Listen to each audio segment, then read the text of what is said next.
Hello there, welcome to another episode of World of Tanks at Engani Titan. We're here in Karellia in standard battle, and I'm in a top tier heavy tank, the American Tier 9 M103.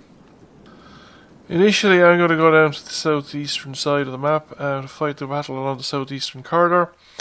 I feel that if you don't go down in that direction, you run the risk of allowing the enemy to dominate the ridgeline there in the southeastern side of the lakes. From that position, enemy tanks can dominate the whole area, including your own base area. So initially our deployment looks normal enough.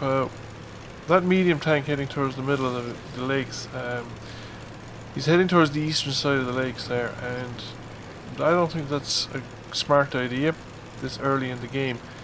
If he's spotted at all, and he's very likely to be spotted because enemy tanks will almost certainly make it up onto the ridgeline there to the southeast of him, he's going to be vulnerable to fire from across the lake. There's a whole raft of positions on the other side of the map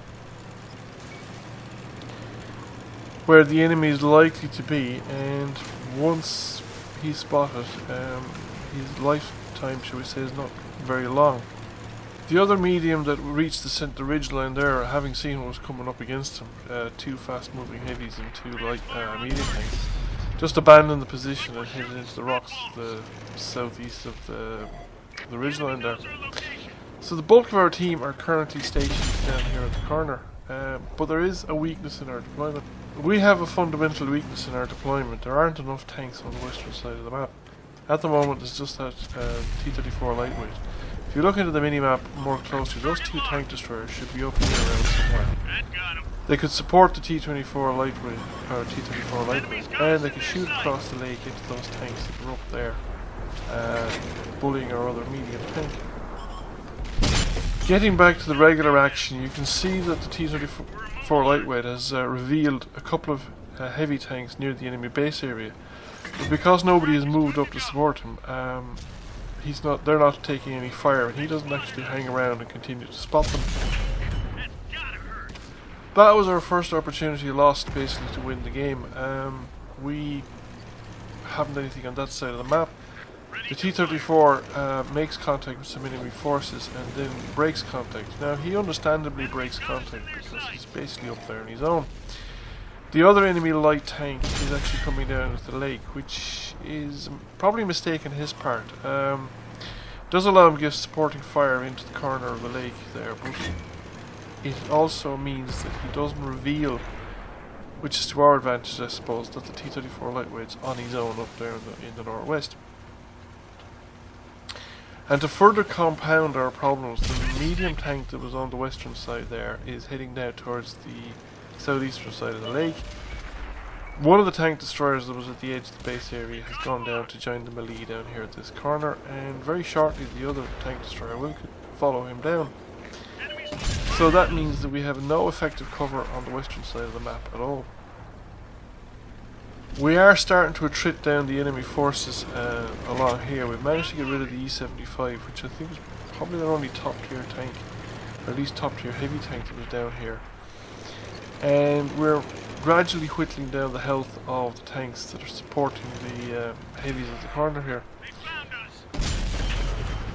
So we are making some progress, although at fair cost in the health of our own tanks. Now, I'm probably being overcautious here. I was trying to, initially my thing would be to get down into the rocks. There was just too many guns shooting across. I didn't want to, shall we say, run that gauntlet. However, we've managed to get rid of the Black Prince, and if we can get rid of the T-34-100, we should be able to push a bit more effectively. Now, I don't think I really noticed or appreciated that we had no cover on the western side of the map.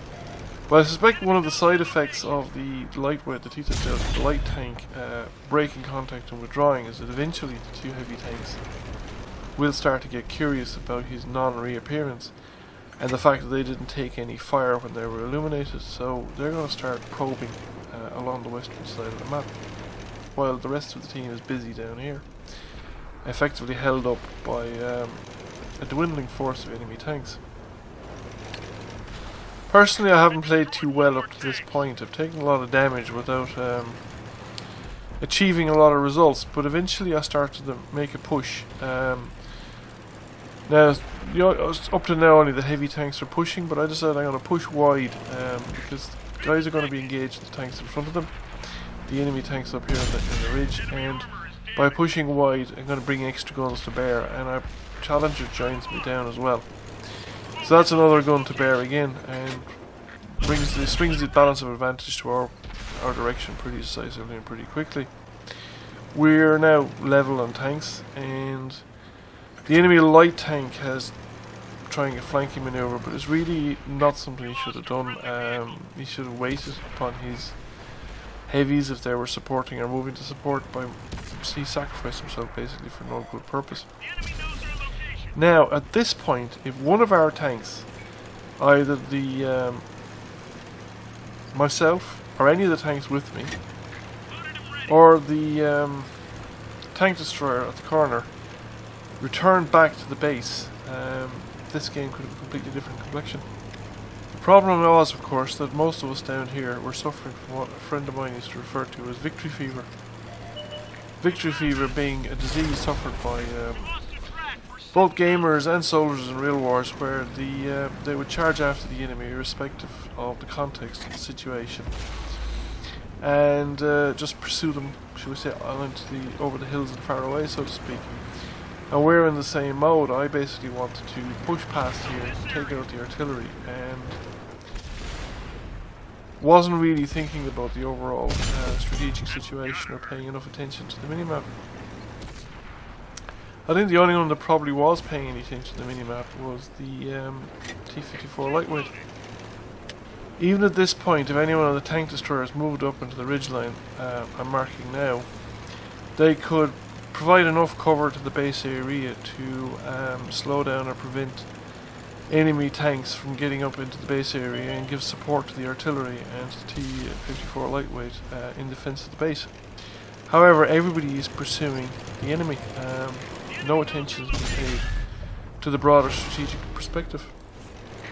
The other thing to note is none of those three tanks, or none of those two tanks that were contacted by the T-34 lightweight spotted very early on in the game have appeared in any form. Well, it's possible that the KV-4 is one of them, but the KV-4 may have been down here all along. Now two tanks are appearing at the edge of the lake area. They have been spotted, but it is now probably too late to respond to it. The only way to really help the team at this point in time is actually go through the KV-4, because we're too far away from the base and the shortest distance is now back through the lake.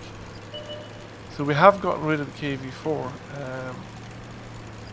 and it's a question of, do we reach the cap circle or do we go back? Now, I am a relatively slow tank and it's an uphill drive to the cap circle, so I thought I had a better chance of going back. But if the medium, and I think it's the Challenger that's still up here, or possibly the Waffenträger, I'm not too sure which of the surviving tank destroyers that is.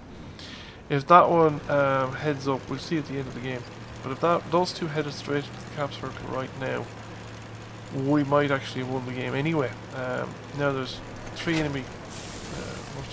one enemy capture in the base, and we know there's at least 3 enemy tanks down there. The friendly tank is captured.